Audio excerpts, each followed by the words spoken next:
13 अप्रैल 2021 के current affair करेंगे हम इस क्लास में। उसके बाद क्वेश्चन करेंगे। ये सारे टॉपिक कवर करने वाले हैं हम इस क्लास में। हमारा फर्स्ट टॉपिक क्या है? फर्स्ट टॉपिक है technology to improve the performance of lithium ion batteries developed. Lithium ion से बैटरी बनी होती है, उनकी परफॉर्मेंस डेवलप की है अभी आईआईटी गुवाहाटी के कुछ रिसर्चर्स हैं, साइंटिस्ट हैं, जिन्होंने एक ऐसी टेक्नोलॉजी डेवलप की है जिनसे जो लिथियम आयन बैटरीज होती हैं उनकी कैपेबिलिटी परफॉर्मेंस इंक्रीज हुई है, इम्प्रूव देखने को मिला है। लिथियम आयन बैटरीज के लिए डेवलपमेंट जब किया था, इनके लिए नोबेल प्राइज़ दिया गया था 3 साइंटिस्ट को, 3 वैज्ञानिकों को 2019 में नोबेल प्राइज़ फॉर केमिस्ट्री के लिए। कौन कौन से साइंटिस्ट हैं? स्टैनले विटंगम, जॉन गुडिनफ, अकीरा योशिनो को दिया गया था डेवलपमेंट करने के लिए। ये बैटरीज आपके जो लिथियम आयन बैटरीज होती हैं जी, ये फ़ोन्स में, जो मोबाइल फ़ोन्स हैं उनमें जो यूज होती हैं वो लिथियम आयन बैटरीज बनी होती हैं। स्मार्टफोन में, टैबलेट, लैपटॉप या आपके कंप्यूटर या पावर बैंक में जो बैटरी यूज़ होती हैं लिथियम आयन की बैटरी होती हैं, और ये रिचार्जेबल होती हैं। आपको पता है जैसे फ़ोन आपका रिचार्ज हो जाता है, ये इवन इलेक्ट्रिक व्हीकल्स जो आ रहे हैं, बिजली से चलने वाले वाहन, कार, गाड़ियाँ, उनमें भी लिथियम आयन बैटरी यूज़ होती हैं। और रफली जनरली इनकी जो पावर होती है 300 वॉट हार पर किलोग्राम ऑफ एनर्जी होती है इनमें। मतलब 1 किलोग्राम की जो लिथियम आयन बैटरी होगी उसमें कितनी पावर होगी? 300 वॉट आर। तो ये मेज़र करने की इसकी यूनिट है। जो बैटरी होती हैं जी, इनमें विंड और सोलर एनर्जी को भी स्टोर करके रखा जा सकता है। मतलब मान लो जी, सौर ऊर्जा से जो बिजली बनाई है, इलेक्ट्रिसिटी, उसको भी इन बैटरीज में स्टोर करके रखा जा सकता है। लिथियम तो आप जानते हो ना क्या? लिथियम एक मेटल है जी, जो एलिमेंट है हमारे जो पीरियोडिक टेबल है केमिस्ट्री की, उसकी एटॉमिक नंबर 3 नंबर पे आता है जी, इसका एटॉमिक नंबर 3 है। लिथियम एक मेटल है जिससे ये लिथियम आयन बैटरी बनाई जाती हैं। लेकिन इसके कुछ नुकसान हैं, डिसएडवांटेज है, हानि है। क्या है?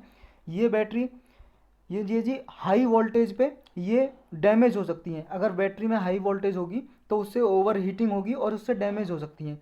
और जो इसमें मटेरियल यूज होता है ना लिथियम आयन बैटरीज बनाने के लिए, वो भी highly flammable and combustible material होता है। मतलब जल्दी से आग पकड़ने वाला मटेरियल होता है जो इन्हें बनाने में यूज हो सकता है। और जो ये बैटरी जी also start losing their capacity over time. मतलब कुछ समय के बाद ये बैटरी ऐसी होती है, इनकी कैपेसिटी धीरे धीरे कम हो जाती है। मतलब ऐसा होता है कुछ टाइम पे आप रिचार्ज करोगे बैटरी को और बहुत कम चलेगा। जैसे आपने फ़ोन भी देखा होगा जी, मान लो आपके फ़ोन को 2-3 साल हो गए हैं, पहले चलता था, मान लो एक बार रिचार्ज करने पे पूरे दिन चल जाता था, लेकिन अब 5-6 घंटे ही चल पाता है। तो इनकी कैपेसिटी धीरे धीरे घटने लगती है, रिड्यूस होने लगती है। लेकिन लिथियम आयन बैटरीज का अल्टरनेटिव भी है जी, विकल्प है। मतलब लिथियम आयन बैटरी की जगह कुछ और भी यूज किया जा सकता है। ये जनवरी 2020 में रिसर्चर ने, ऑस्ट्रेलिया के रिसर्चर थे जी, मतलब कुछ खोजकर्ता थे, रिसर्चर, वैज्ञानिक, उन्होंने डेवलप किया ये टेक्नोलॉजी। वो है जी लिथियम सल्फर बैटरी। ये लिथियम सल्फर बैटरी से ये भी स्मार्टफोन वगैरह में यूज हो सकती हैं। और ये आपके अगर स्मार्टफोन जो आपका मोबाइल है उसमें यूज होंगी तो 5 दिन तक कंटिन्यूसली आपका फ़ोन चल सकता है बिना रिचार्ज किए हुए। तो आने वाली जो बैटरी होंगी आपके फ़ोन में लिथियम सल्फर से बनी हुई बैटरी होंगी, जिनसे आपको अच्छी सुविधा मिलेगी, फैसिलिटी, चार्ज कम करना पड़ेगा आपका मोबाइल फ़ोन वगैरह। और ये बैटरीज व्हीकल्स वगैरह में भी यूज हो सकती हैं। और इनकी खास बात ये है कि ये लोअर कॉस्ट ऑफ प्रोडक्शन होती है, इनकी कम कीमत में ही ये बन जाती हैं बैटरी। और एनर्जी एफिशिएंसी तो हुई थी, क्योंकि ये लिथियम आयन बैटरी से ज़्यादा एफिशिएंसी होती है। और सेफ्टी भी इंप्रूव होगी जी इनसे, लिथियम सल्फर बैटरी से। इनकी कॉस्ट ऑफ प्रोडक्शन लोअर होती है, बिकॉज सल्फर जो है, सल्फर अबेडेंटली अवेलेबल है। मतलब लिथियम से ज़्यादा सल्फर इन्वायरमेंट में अवेलेबल है, बहुत प्रचुर मात्रा में। अबेडेंटली का मतलब है प्रचुर मात्रा में, अधिक मात्रा में। तो यही था। इसमें चलते हैं नेक्स्ट पे। नेक्स्ट है अपना सामर कैंपेन। कैंपेन का मतलब है जी एक अभियान, झारखंड गवर्नमेंट ने चलाया है सामर कैंपेन। इसकी फुल फॉर्म है strategic action for alleviation of mall nutrition and anaemia reduction. देखो, एलिवेशन का मतलब होता है रिड्यूस करना, कम करना, इरेडिकेट करना। तो जो माल न्यूट्रिशन होगा यानी कि कुपोषण, और एनीमिया, एनीमिया एक ऐसी बीमारी होती है जी, अगर बॉडी में आयरन की डेफिशिएंसी हो जाए, मतलब कमी हो जाए, आयरन की कमी, तो बॉडी में एनीमिया हो जाता है। तो यही कैंपेन झारखंड ने अभियान चलाया इसके लिए, ताकि माल न्यूट्रिशन और एनीमिया से स्टेट में लड़ सकें। ये आइडेंटिफाई किया जाएगा इस अभियान में कि कौन कौन सी ऐसी महिलाएं जो एनीमिया की शिकार हैं, और माल नूरिश्ड चिल्ड्रन कौन से हैं, मतलब कुपोषित बच्चे, उनको आइडेंटिफाई किया जाएगा। और 1000 डे का टारगेट है। उसके बाद एक एनुअल सर्वे होगी जी इसके लिए। 1000 डे का ये कैंपेन चलाया है। हर साल एक सर्वे होगी ये देखने के लिए कि कितनी इंप्रूवमेंट हुई है एनीमिया और माल न्यूट्रिशन को मिटाने में। जो आंगनवाड़ी सेंटर होंगे जी उनकी अहम भूमिका होगी।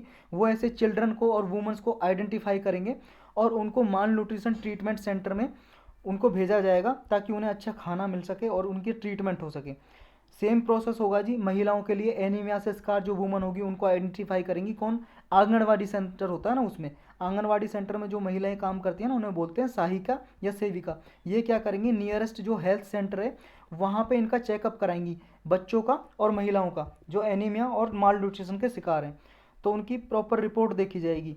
तो ये जी इसमें चलते हैं नेक्स्ट पे। नेक्स्ट है हमारा 2001 मार्स ओडिसी। ये मार्स ओडिसी नासा का एक स्पेस क्राफ्ट है जी जो मार्स पे भेजा था मंगल ग्रह पे, ओडिसी नाम से। मार्स ओडिसी पूरा नाम है। 2001 इसलिए लिखा है क्योंकि 2001 में इसको भेजा था मार्स पे, मंगल ग्रह पे।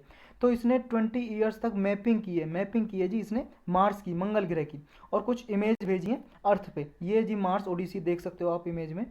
ये पूरी दुनिया का ओल्डेस्ट स्पेस क्राफ्ट है रेड प्लानिट पे। रेड प्लानिट मार्स को ही बोलते हैं जी, मंगल ग्रह को। मंगल ग्रह पे सबसे पुराना ये स्पेस क्राफ्ट भेजा गया था जो नासा ने भेजा था। नासा तो पता है ना आपको क्या है। नासा जैसे हमारी इसरो है ना स्पेस एजेंसी इंडिया की, ऐसी नासा यूएसए की है, अमेरिका की, जो सैटेलाइट वगैरह भेजती है। ये 2001 में भेजा था जी मार्स पे। और इसने मार्स पे जब गया था तो इंस्ट्रूमेंट लेके गया था काफ़ी। तो वहाँ पे एस्ट्रोनॉट वगैरह को कैसे स्पेस में मतलब रेडिएशन को मेज़र करने के लिए देखा गया था। जो एस्ट्रोनॉट वगैरह होंगे, एस्ट्रोनॉट का मतलब है जी जो जाते हैं ना स्पेस में रिसर्च करने के लिए, खोज करने के लिए, उनको बोलते हैं एस्ट्रोनॉट। तो उसके जो मार्स पे रेडिएशन निकलती है उनको क्या झेल सकते हैं, ये कुछ इसमें देखा जाएगा। और इसमें कैमरा लगे हुए हैं जी ओडिसी में, इंफ्रारेड कैमरा। इंफ्रारेड कैमरा क्या है, वो इमेज लेते हैं जी इसकी, मार्स की मैपिंग करते हैं, इमेज लेते हैं, फोटो लेते हैं, तस्वीर। तो इस इंफ्रारेड से जो मैपिंग होती है उसको बोलते हैं Themis, thermal emission imaging system, इसका पूरा नाम है। तो इसमें ऐसे इतना ही था। चलते हैं नेक्स्ट पे। इसके 20 साल पूरे हुए हैं जी, इसलिए न्यूज़ में था। 2001 में लॉन्च किया था और 2021 में 20 साल पूरे हो गए इसके। चलते हैं जी नेक्स्ट पे। नेक्स्ट है अपना प्ली टू डीक्रिमिनलाइजिंग बैगिंग। देखो जी बैगिंग आपको पता है भीख मांगना। डीक्रिमिनलाइज का मतलब है कि क्रिमिनलाइज को हटाना, डी का मतलब हटाना, रिमूव करना। कि बैगिंग हमारे देश में कुछ स्टेट्स में और सेंट्रल गवर्नमेंट के हिसाब से बैगिंग क्या है जी, भीख मांगना एक अपराध है, एक जुर्म है जी हमारे देश में भीख मांगना। तो ये एक पिटीशन डाली है सुप्रीम कोर्ट में। किसने, किसी पिटीशन डाली है जी किसी आदमी ने। उसने बोला है सुप्रीम कोर्ट से कि जो भीख मांगना एक क्रिमिनल ऑफेंस है, मतलब एक ऑफेंस है जी, अपराध है, उसको हटा जाए अपराध की कैटेगरी से, ऑफेंस की कैटेगरी से उसको हटाया जाए, कि भीख मांगना कोई अपराध नहीं समझा जाए। ये सुप्रीम कोर्ट से गुहार लगाई है। तो सुप्रीम कोर्ट ने भी सेंट्रल गवर्नमेंट और स्टेट्स, 4 स्टेट गवर्नमेंट, जहाँ पे 4 स्टेट ऐसे जिन पे भीख मांगना क्रिमिनल है, मतलब वहाँ पे ऑफेंस है, अपराध है। कौन कौन से स्टेट हैं ऐसे, महाराष्ट्र, गुजरात, पंजाब और हरियाणा। इन स्टेट में भीख मांगना अपराध है। अगर कोई भीख मांगता मिल गया जी, गवर्नमेंट उसे जेल में कर सकती है जी, एक ऑफेंस है, अपराध है। समझ गए, पुलिस पकड़ सकती है आपको, वो अलग बात है, वो नहीं पकड़ती पुलिस ह्यूमैनिटी के बेस पे, मानवता के बेस पे, लेकिन अपराध है भीख मांगना इन स्टेट में। और सेंट्रल गवर्नमेंट से और स्टेट गवर्नमेंट से सुप्रीम कोर्ट ने यही पूछा है कि भाई साहब आप बताओ, हाँ ये पिटीशन आई है कि बैगिंग को, भीख मांगने को डीक्रिमिनलाइज करो, अपराध की कैटेगरी से हटाओ, तो आपका क्या कहना है। ये जवाब मांगा है सेंट्रल गवर्नमेंट और स्टेट गवर्नमेंट से सुप्रीम कोर्ट ने। सुप्रीम कोर्ट ने 2021 में फरवरी में ही ये रिस्पॉन्स मांगा था सेंट्रल और 5 स्टेट गवर्नमेंट से। ये प्ली आई थी। उसने कहा था जो ये स्टैच्यूट बना हुआ है, एक लॉ बना हुआ है जी, कानून, उसके हिसाब से ये जो बैगिंग है, बैगिंग क्रिमिनलाइज कर रखा है जो इसको, कि बैगिंग एक ऑफेंस है, अपराध है। ये हमारे कॉन्स्टिट्यूशनल राइट हैं, जो हमारे संवैधानिक अधिकार हैं, उनका वायलेशन है, मतलब उनका उल्लंघन है जी। अगर आप बैगिंग को, भीख मांगने को आप अपराध की कैटेगरी में रखोगे, क्रिमिनल की कैटेगरी में रखोगे, ऑफेंस की कैटेगरी में रखोगे, तो ये एक क्या है जी, ये हमारे संवैधानिक अधिकारों का वायलेशन है, उल्लंघन है। केस क्या जी, केस ये है, देखो दिल्ली हाई कोर्ट ने अगस्त 2018 में एक वर्डिक्ट दिया था। वर्डिक्ट का मतलब है जी डिसीजन। उसने बैगिंग को नेशनल कैपिटल में डीक्रिमिनलाइज किया था। मतलब नेशनल कैपिटल का मतलब दिल्ली, दिल्ली की बात हो रही है। दिल्ली में भीख मांगना क्रिमिनल कैटेगरी से हटा दिया था, कि अब दिल्ली में भीख मांगना अपराध नहीं है। ये प्रोविजन में था जी, एक एक्ट है Bombay prevention of begging act 1959 का। 1959 का ये एक एक्ट है जी, Bombay prevention of begging act. ये महाराष्ट्र ने बनाया था। बॉम्बे उस टाइम पे गुजरात और महाराष्ट्र एक ही हुआ करते थे स्टेट, तो बॉम्बे हुआ करता था इसका नाम, उसी के नाम से बनाया था, Bombay prevention of begging act 1959। ये एक्ट कहता है कि बैगिंग क्या है, एक ऑफेंस है, एक अपराध है, और वो, लेकिन इस एक्ट को दिल्ली हाई कोर्ट ने कहा कि ये एक्ट जो बैगिंग को अपराध बताता है, ये कॉन्स्टिट्यूशनल स्क्रूटनी में नहीं सस्टेन कर सकता, can not sustain constitutional scrutiny, मतलब संविधान का उल्लंघन है ये एक्ट, ऐसा बोला था दिल्ली हाई कोर्ट ने। तो जो पिटीशन डाली थी इसी को देख के डाली थी सुप्रीम कोर्ट में पिटीशन। तो ये आर्ग्यू किया जी कोर्ट ने कि जो प्रोविजन है, जो स्टैच्यूट की, स्टैच्यूट का मतलब है लॉ, कानून, कि ये बैगिंग को क्रिमिनलाइज करते हैं, ये पीपल को ऐसी सिचुएशन में डाल देते हैं जो अनरीजनेबल चॉइस और कमिटिंग ए क्राइम और नॉट कमिटिंग ए क्राइम और स्टार्विंग, इसके बीच में डिसीजन लेना बहुत भारी हो जाता है।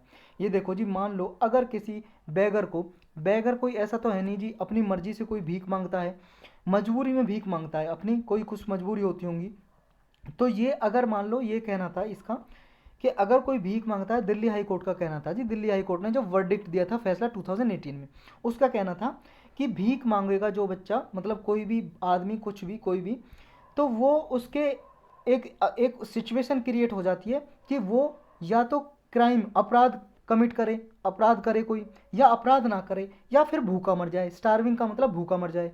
तो इसके बीच में एक उसे जी सिचुएशन क्रिएट हो जाती है, या तो भूखा मर जाए, या अपराध करे, या अपराध ना करे। तो इसकी तरह से जी ये हमारे कॉन्स्टिट्यूशन के अगेंस्ट है, ये वॉयलेट करता है आर्टिकल 21 को। आर्टिकल 21 कहता है राइट टू लाइफ, एक फंडामेंटल राइट है जी, मौलिक अधिकार है, हमारा जीवन जीने का अधिकार है, और इसका उल्लंघन करता है अगर आदमी स्टार्विंग, भूख से मर जाता है। इसलिए इसको डीक्रिमिनलाइज कर दिया था दिल्ली हाई कोर्ट ने, दिल्ली हाई कोर्ट ने, कि अब ये ऑफेंस नहीं है, कैपिटल में, नेशनल कैपिटल में किया था, सिर्फ दिल्ली में, दिल्ली में भीख मांगना अपराध नहीं समझा जाएगा, 2018 में दिया था। तो इसमें इशू कौन कौन से इन्वॉल्व है जी, और देखो 2011 की जो हमारी सेंसस हुई थी, जनगणना, पॉपुलेशन की जनगणना हुई थी, तो उसमें जो भिखारी थे, बेगर्स, उनकी जनसंख्या थी जी 4,13,670, और लास्ट सेंसस से ये जनसंख्या, इनके नंबर इंक्रीज हो चुके हैं। गवर्नमेंट का मैंडेट है जी, कि गवर्नमेंट है जी, उसके ऑब्लिगेशन है कि वो सोशल सिक्योरिटी प्रोवाइड करे हर एक आदमी को हमारे देश में। ये directive principle of state policy कहता है हमारे कॉन्स्टिट्यूशन में कि हर आदमी को सामाजिक सुरक्षा प्रदान की जाए। लेकिन गवर्नमेंट क्या है जी, जो बेगर्स हैं, ये इनकी प्रेजेंस ये बताती है कि गवर्नमेंट फेल हो गए हैं, स्टेट क्या है, स्टेट गवर्नमेंट फेल हो गई है अपने, जो उसकी ऑब्लिगेशन है जी, जो उसकी ड्यूटी है, जो उसके कर्तव्य हैं कि सभी आदमी को सोशल सिक्योरिटी प्रोवाइड की जाए, बेसिक फैसिलिटी प्रोवाइड की जाए हर एक सिटीजन को, उसमें फेल हो चुकी है गवर्नमेंट। क्योंकि डीपीएसपी यही बोलती है, डीपीएसपी में क्या लिखा है, सबको सोशल सिक्योरिटी प्रोवाइड की जाए, और स्टेट गवर्नमेंट प्रोवाइड नहीं कर पाई है, उसकी वजह से लोग मजबूर हो गए हैं भीख मांगने के लिए। तो ये फेलियर स्टेट गवर्नमेंट का है, ना कि ये पीपल्स का, ये कहना था जी। तो therefore instead of working on its failure, मतलब स्टेट गवर्नमेंट अपने फेलियर पे वर्क करने के बजाय जो भीख मांग रहे हैं पीपल, उनको क्रिमिनल बना रही है। तो ये एक इरेशनल है, और हमारे सोशलिस्ट जो प्रिंसिपल हैं, जो सोशलिस्ट प्रिंसिपल हैं, जो हमारे प्रियम्बल में मेंशन है, कॉन्स्टिट्यूशन में प्रेम्बल में मेंशन है ना एक शब्द सोशलिस्ट, तो उसके अगेंस्ट है ये कहना था जी। बेगिंग एक देखो जी पीसफुल मेथड है, कोई ऐसा तो है नहीं वॉयलेंट मेथड, अहिंसा करके मार पीट के कोई भीख मांगता है, पीसफुली मांगता है जी, शांति के साथ। ये एक मेथड है जी, पर्सन कम्युनिकेट करता है दूसरे पर्सन से, अपनी सिचुएशन बताता है, and solicit their assistance, solicit का मतलब है जी कुछ मांगना, तो उनकी सहायता मांगता है शांति पूर्वक तरीके से। तो इसलिए अगर इस बेगिंग को क्रिमिनलाइज कर देंगे, बेगिंग को एक अपराध बना देंगे, तो ये आर्टिकल 19(1)(a) का भी वॉयलेशन है। आर्टिकल 19(1)(a) क्या कहता है हमारे संविधान में, वो कहता है फ्रीडम ऑफ स्पीच की गारंटी देता है। ये भी हमारा एक फंडामेंटल राइट है, कॉन्स्टिट्यूशनल अधिकार है जी, और फंडामेंटल राइट तो है ही, मौलिक अधिकार। तो ये भी, इसका भी उल्लंघन है। हमारे इंडिया में कोई बेगरी के लॉ है जी, कानून है, देखो सेंट्रल गवर्नमेंट का कोई एक्ट नहीं है, सिर्फ किसका है, कुछ एक बॉम्बे प्रिवेंशन बेगरी एक्ट है जी 1959 का, बॉम्बे गवर्नमेंट ने बनाया था, मतलब गुजरात और महाराष्ट्र पहले एक ही स्टेट थे, उसका नाम था बॉम्बे, उसने बनाया था। इसी को आधार मान के, इस एक्ट को आधार मान के, बेस मान के सारे स्टेट और यूनियन अपने कुछ रूल्स, नियम, कानून बनाते हैं जी, इसी एक्ट को आधार मान के। तो थ्रू दीज लेजिस्लेशन, मतलब इसी लेजिस्लेशन को मान के, लॉ को मान के, ये जो फोर्सफुली जी गवर्नमेंट क्या करती है, मेंटेन करती है पब्लिक ऑर्डर, और फोर्स्ड बैगिंग और बैगिंग रैकेट है उनको भी प्रिवेंट करती है, ताकि टूरिस्ट वगैरह हैं उनको कुछ असुविधा देखने को ना मिले। मतलब जैसे टूरिस्ट वगैरह आए उनके सामने कोई भीख ना मांगे, तो गवर्नमेंट क्या करती है, रूल बना देती है कि यहाँ पे कोई भीख नहीं मांगेगा, इसी एक्ट के थ्रू बनाती है, ताकि पब्लिक ऑर्डर को भी मेंटेन किया जा सके और किसी को फोर्सफुली बैगिंग मांगने के लिए मजबूर ना किया जाए। मतलब किसी को जी बलपूर्वक ना किया जाए आप भीख मांगो, इसको भी अवॉइड करता है ये एक्ट। तो यही था जी, इसके बारे में चलते हैं नेक्स्ट में। नेक्स्ट है people are free to choose religion. Supreme court ने कहा है एक बार फिर से कि ये सभी लोगों का अधिकार है, वो फ्री हैं, आज़ाद हैं, अपना कोई भी धर्म चूज कर सकते हैं। केस ये था जी, अभी एक पिटीशन डाली थी सुप्रीम कोर्ट में, उसमें ये क्लेम किया था कि मास लेवल पे रिलीजियस कन्वर्जन हो रहा है बाई हुक और बाई क्रुक। मतलब बाई हुक बाई क्रुक का मतलब है चाहे तो शांति से चाहे अशांति से, चाहे कुछ ब्राइब देके, ऐसा हो रहा है। इस पिटीशन में ऐसे आरोप लगाए थे, एलिजिड का मतलब है जी आरोप लगाना, कहा था कि कोर्ट डायरेक्ट करे सेंट्रल और स्टेट गवर्नमेंट को, कहे कि वो कंट्रोल करे ब्लैक मैजिक को। ब्लैक मैजिक मतलब काला जादू जो होता है जी, सुपरस्टिशन जो अंधविश्वास होता है, और रिलीजियस कन्वर्जन हो रहा है, जो रिलीजियस कन्वर्जन हो रहा है जी, एक धर्म से दूसरे धर्म में कन्वर्ट कर देते हैं लोगों को, धमका के, थ्रेट से, इंटिमिडेशन, धमकी देके या ब्राइब देके, रिश्वत देके जी, कुछ लाभ देके कन्वर्जन हो रहा है, उसको रोका जाए, ऐसे पिटीशन में बोला था सुप्रीम कोर्ट से। और सुप्रीम कोर्ट से ये कहा था वो सेंट्रल स्टेट गवर्नमेंट को कहे कि ये ब्लैक मैजिक और सुपरस्टिशन है का मतलब है जी अंधविश्वास वगैरह को रोके।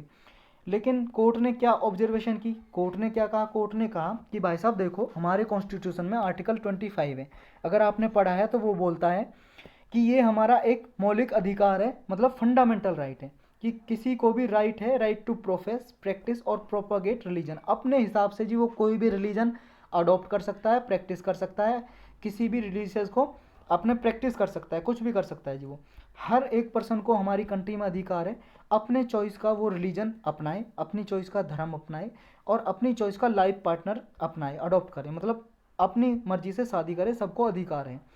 कोर्ट क्या जी, can not sit on judgement.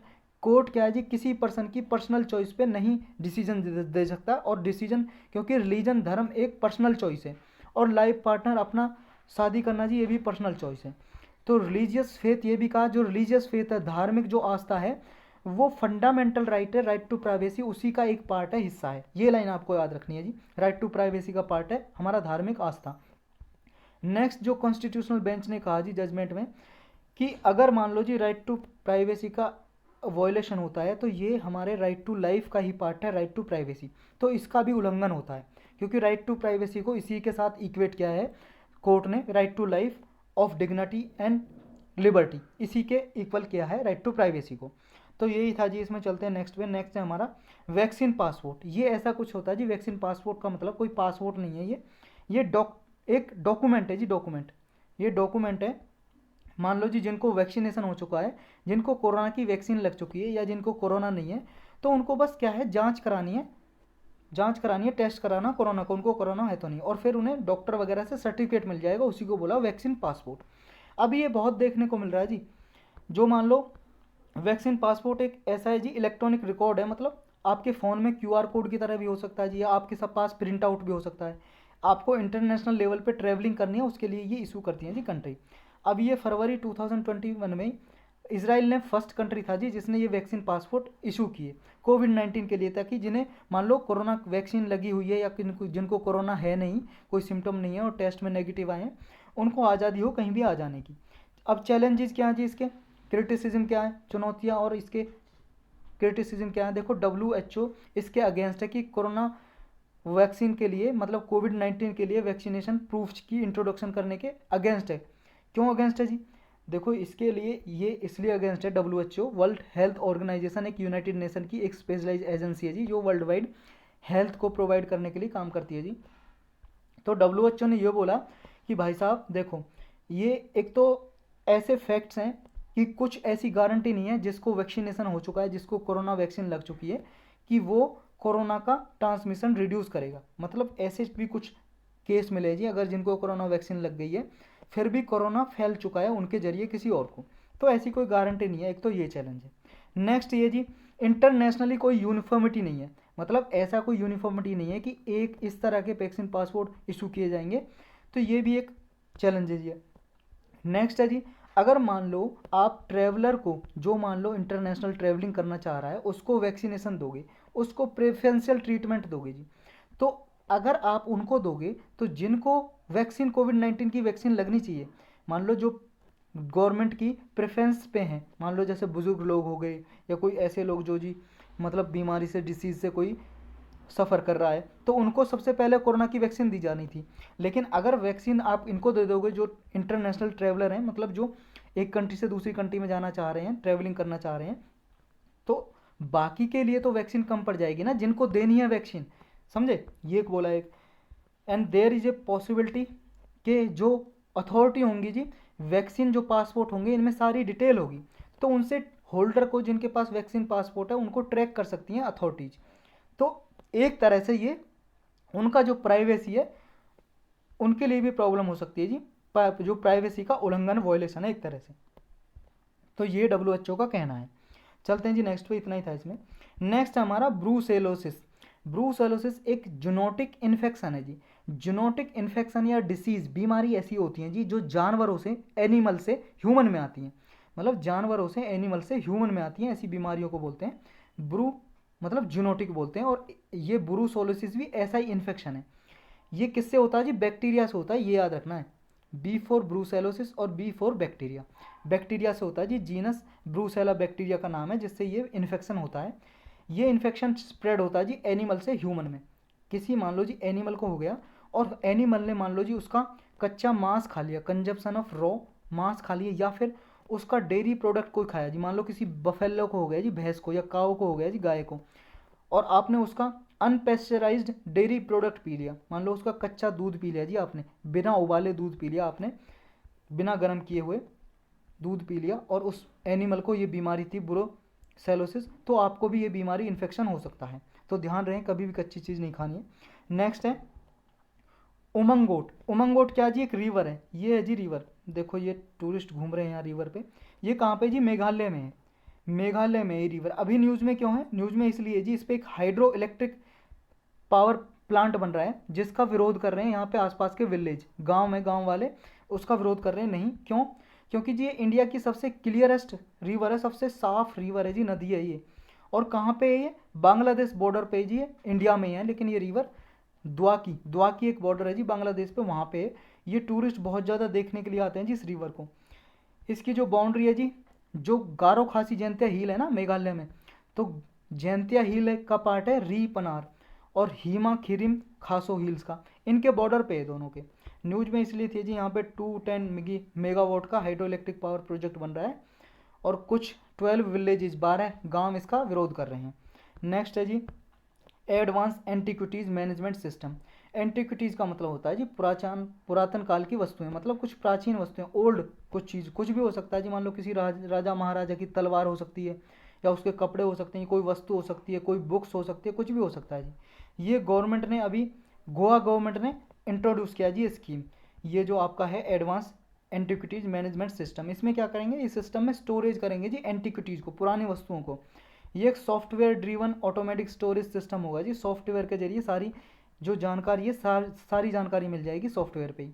83 ऐसी एंटिक्विटीज़ होंगी जी जिनको प्रेजेंटली प्रोवाइड की जाएगी ये इन्फॉर्मेशन वगैरह इनके बारे में, और सॉफ्टवेयर से लिंक होंगी जी सारी।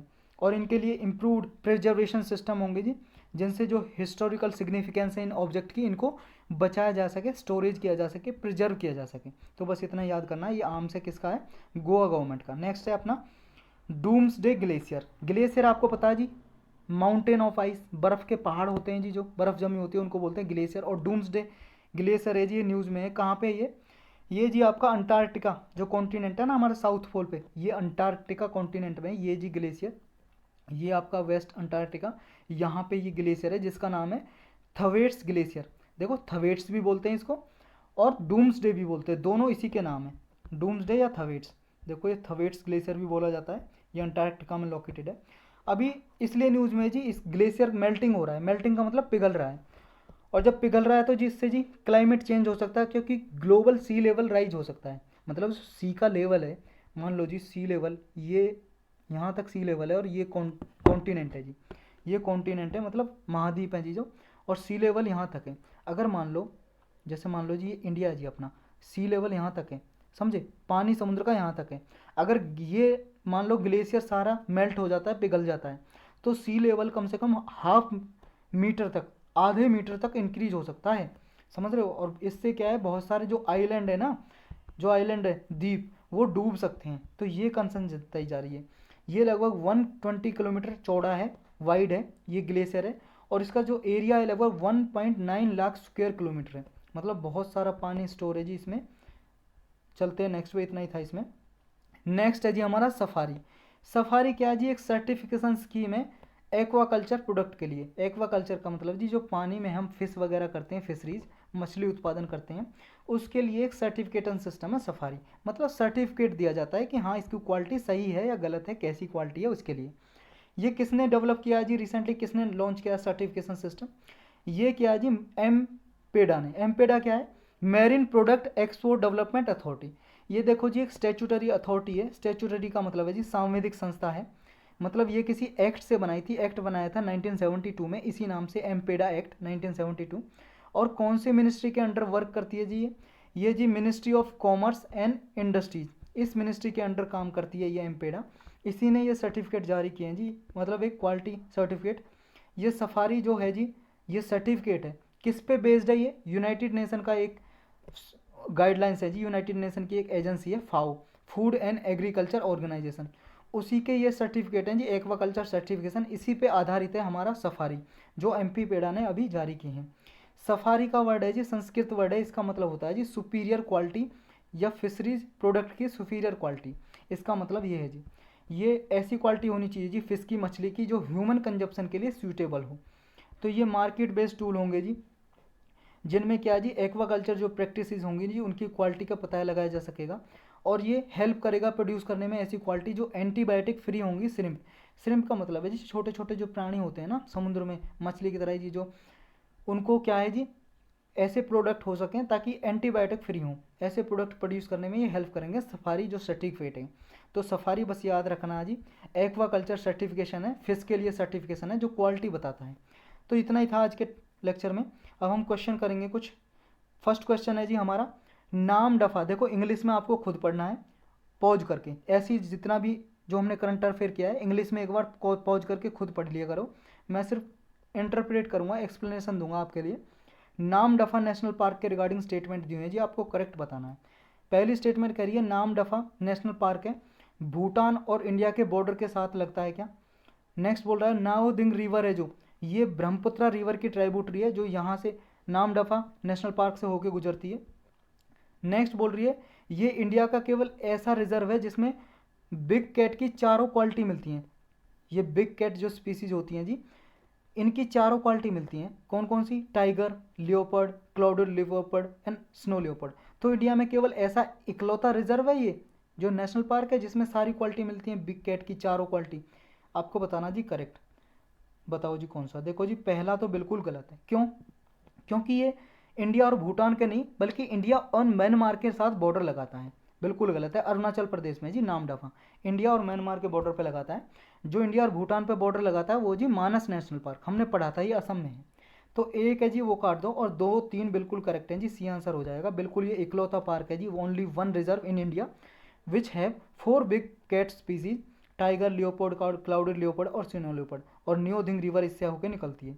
नेक्स्ट है हमारा, अगर रुपीज का हम इंटरनेशनलाइजेशन कर दें, मतलब इंटरनेशनली हमारा रुपी है जो हमारी करेंसी है, मुद्रा रुपया, वो इंटरनेशनली रिकॉग्नाइज हो जाए तो उसके क्या क्या फ़ायदे हैं जी, क्या मतलब है, इसका करेक्ट बताना है।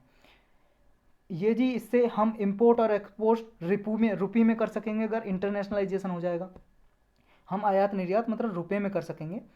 जो हमारे बॉन्ड्स मान लो जी इंटरनेशनली खरीद सके हैं, वो रुपी में हम पेमेंट कर सकेंगे क्या बॉन्ड खरीदने के लिए। नेक्स्ट है जी, अगर रुपी का इंडियन एक्यूमुलेशन होगा जी तो करेंसी को हम वर्ल्ड वाइड कोई भी सेंट्रल गवर्नमेंट उसे एक्यूमुलेट कर सकेगा। जैसे डॉलर को अभी क्या है जी सब इकट्ठा करके रख सकते हैं, अगर रुपीज़ का इंटरनेशनलाइजेशन हो जाएगा तो रुपी को भी सेंट्रल बैंक पूरे वर्ल्ड में मतलब कंजर्व रिजर्व करके रख सकते हैं क्या, आपको बताना जी कौन सा करेक्ट है, 1 2 1 3 2 3 या ऑल ऑफ द अबव। देखो जी डी करेक्ट आंसर है, सारे ही फायदा होंगे अगर इंटरनेशनलाइजेशन हो जाएगा रुपये का। जैसे डॉलर का इंटरनेशनलाइजेशन है जी, उससे इंपोर्ट एक्सपोर्ट सारी कंट्री कर सकती हैं, बॉन्ड में भी कर सकती हैं, रिजर्व भी रख सकती हैं, जैसे आरबीआई रखता है। तो सारे ही फायदे हैं। चलते हैं नेक्स्ट, ब्रह्मपुत्र रिवर के बारे में दिया है जी कुछ स्टेटमेंट, आपको करेक्ट बतानी है जी कौन सी स्टेटमेंट करेक्ट है। ब्रह्मपुत्र रिवर क्या है जी, ये बोल रहा है कि ब्रह्मपुत्र रिवर से इंडिया में फ्लड आती है, बाढ़ आ जाती है, लेकिन तिब्बत में नहीं आती। इसके क्या कारण है ये बताना है। पहला कह रहा है कि इंडिया में क्या जी, एक तो हाई रेनफॉल होती है, इंडिया में हाई रेनफॉल होती है जिसकी वजह से ब्रह्मपुत्र में बाढ़ आ जाती है, लेकिन तिब्बत में नहीं होती थी, तिब्बत एक ड्राई कोल्ड एरिया है। तो आपको बताना करेक्ट है क्या।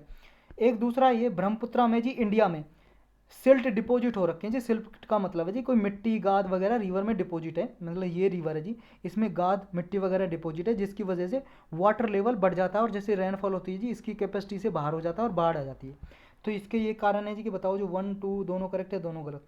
बिल्कुल सही है जी, दोनों करेक्ट है। एक्सप्लेनेशन हमने देख ली है। तिब्बत में बारिश कम होती है जी, कोल्ड एरिया वहाँ पे बस बर्फ़ जमी हुई है, और यहाँ पे रेनफॉल होता है जी बहुत ज़्यादा अरुणाचल प्रदेश में, इसकी वजह से बाढ़ भी आ सकती है जी। नेक्स्ट है हमारा ईस्टर्न इकोनॉमिक फोरम, कुछ समय न्यूज़ में देखा जाता है जी, ये किसका इनिशिएटिव है, किसका प्रोग्राम है ये बताना है आपको। चाइना, जापान, रसिया या साउथ कोरिया।